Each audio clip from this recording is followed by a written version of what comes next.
Terima kasih Anda masih bersama kami. Pemirsa, Kejaksaan Agung terus mengusut kasus dugaan korupsi tata kelola minyak mentah dan produk kilang pada PT Pertamina. Ya, selain menetapkan 9 tersangka baru, Kejagung menyebut total kerugian kasus korupsi Pertamina mencapai 285 triliun rupiah. Kejaksaan Agung terus mengusut kasus dugaan korupsi tata kelola minyak mentah dan produk kilang pada PT Pertamina. Kejagung mengungkap total kerugian kasus korupsi tersebut mencapai 285 triliun rupiah. Dalam keterangan persnya, Direktur Penyidikan pada Jampitdus Kejagung, Abdul Kohar menyebut, total kerugian kasus dugaan korupsi tata kelola minyak mentah dan produk kilang pada PT Pertamina bertambah dari angka yang sebelumnya diumumkan Kejagung sebesar 193,7 triliun rupiah. Bahwa kerugian perekonomian negara dan keuangan negara berdasarkan hasil penghitungan yang sudah pasti dan nyata jumlahnya, itu totalnya 285 triliun 17 miliar 731 juta 964.389 rupiah. Ini terjadi dari dua komponen. Yang pertama kerugian keuangan negara, yang kedua adalah kerugian perekonomian negara. Kejaksaan Agung menetapkan 9 tersangka baru korupsi tata kelola minyak mentah dan produk kilang pada PT Pertamina.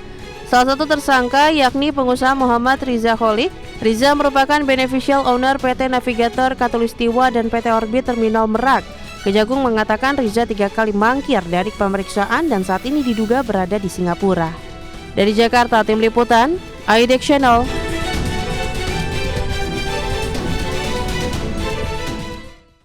Pemirsa, Kejaksaan Agung menetapkan 9 tersangka baru dalam kasus dugaan korupsi tata kelola minyak mentah dan produk kilang pada PT Pertamina Subholding dan kontraktor kontrak kerjasama tahun 2018 hingga 2023. Satu dari 9 tersangka yakni Muhammad Riza Khalid, beneficial owners PT Tangki Merak dan PT Orbit Terminal Merak.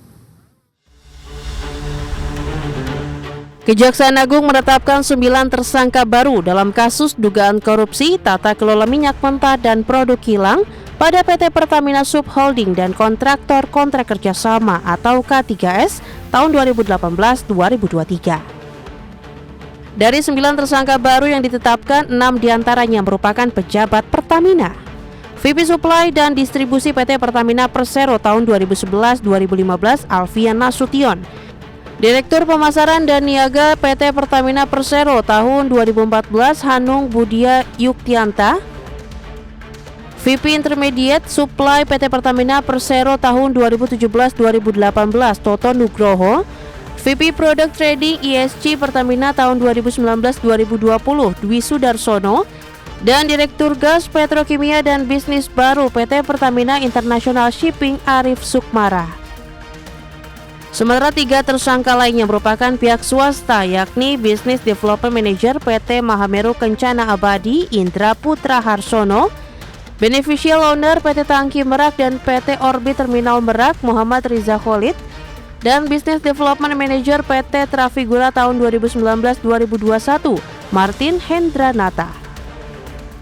Kejagung mengungkap total kerugian kasus korupsi tata kelola minyak mentah dan produk kilang pada PT Pertamina Subholding dan kontraktor kontrak kerjasama atau K3S tahun 2018-2023 mencapai 285 triliun rupiah.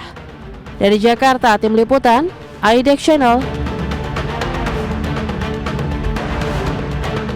Manajemen PT Pertamina Persero mengaku menyerahkan sepenuhnya proses hukum yang berlaku di Kejaksaan Agung perihal kasus dugaan korupsi tata kelola minyak mentah dan produk kilang pada PT Pertamina.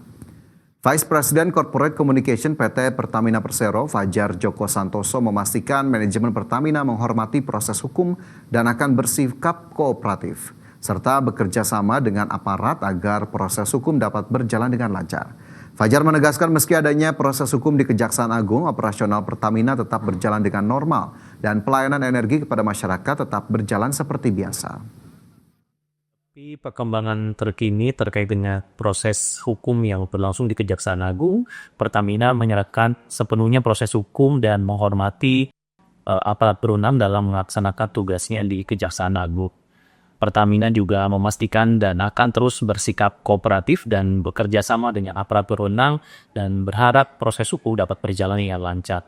Kepada masyarakat dapat disampaikan juga bahwa Pertamina meskipun terjadi proses hukum di Kejaksaan Agung, operasional Pertamina tetap berjalan dengan normal dan pelayanan energi kepada Ya, jika kita melihat pengumuman yang sudah dilakukan oleh Kejaksaan Agung, begitu ya, Vin, ada 9 tersangka baru yang terlibat dalam kasus korupsi yang melibatkan Pertamina dan juga tadi produk olahan ataupun kilang minyak mentahnya. Ini tentunya menjadi fakta terbaru begitu yang didapatkan oleh masyarakat, dan sepertinya masyarakat yang sebelumnya sudah agak sedikit-sedikit mungkin agak lupa begitu ya dengan kasus yang merugikan lebih dari 200 triliun rupiah ini, kembali lagi memorinya, dan kita harapkan ini menjadi titik akhir lah semoga untuk kemudian dari kasus korupsi ini, meskipun jika memang ada fakta baru ditemukan dan ditemukan oknum-oknum ataupun peran-peran lainnya dari kasus korupsi ini, ya kita harapkan bisa ditindak dengan tegas dan cepat dan juga tentunya sesuai dengan hukum yang berlaku. Ya, benar sekali Fajar, karena memang total kerugiannya mencapai 285 triliun rupiah ya. Ini angka yang sangat besar menurut saya, dan juga menyeret salah satu nama pengusaha yang terkenal ya, Riza Khalid, yang sampai saat ini masih dalam pencarian.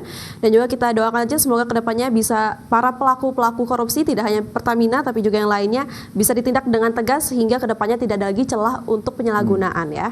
Baik pemirsa, kita bisa beralih ke informasi lainnya, di mana Gubernur Jawa Timur Hovifah Indar Parawansa diperiksa KPK. Hovifah diperiksa sebagai saksi dalam kasus dugaan korupsi pengurusan dana hibah kelompok masyarakat atau POKMAS tahun 2022. Gubernur Jawa Timur Hovifah Indar Parawansa diperiksa KPK lebih dari 8 jam di gedung Direskrimsus Polda Jatim Kamis kemarin. Usai diperiksa, Hovifah menegaskan dirinya dimintai keterangan sebagai saksi atas 4 tersangka kasus korupsi dana hibah kelompok masyarakat atau POKMAS APBD Jatim. Keempat tersangka yang dimaksud yakni Kusnadi, Anwar Sadat, Ahmad Iskandar, dan Bagus Wahyudiono dari mantan staf Sekwan DPRD Jatim. Mantan Menteri Sosial era Joko Widodo ini menegaskan dana hibah yang disalurkan pihaknya dalam hal ini eksekutif sudah berjalan sesuai prosedur. Saya hadir dalam proses untuk menyampaikan keterangan sebagai saksi atas beberapa tersangka. Jadi insya Allah saya telah memberikan penjelasan secara lengkap dan mudah-mudahan bisa menjadi bagian dari tambahan informasi yang dibutuhkan oleh KPK. Materi pertanyaan sebetulnya tentang proses penyaluran dana hibah. Saya ingin menyampaikan bahwa semua proses penyaluran dana hibah oleh Pemprov sudah sesuai dengan prosedur. Sebelumnya, KPK telah menetapkan 21 orang tersangka dalam kasus dugaan korupsi dana hibah Jawa Timur. 17 orang diantaranya ditetapkan sebagai tersangka penerima suap, sedangkan 4 tersangka lainnya merupakan pemberi suap. Tim Liputan ADX Channel. Pemirsa, pemerintah membatalkan pengembangan rumah subsidi dengan luas bangunan 18 meter persegi. Informasi selengkapnya usai jeda berikut ini, tetaplah bersama kami.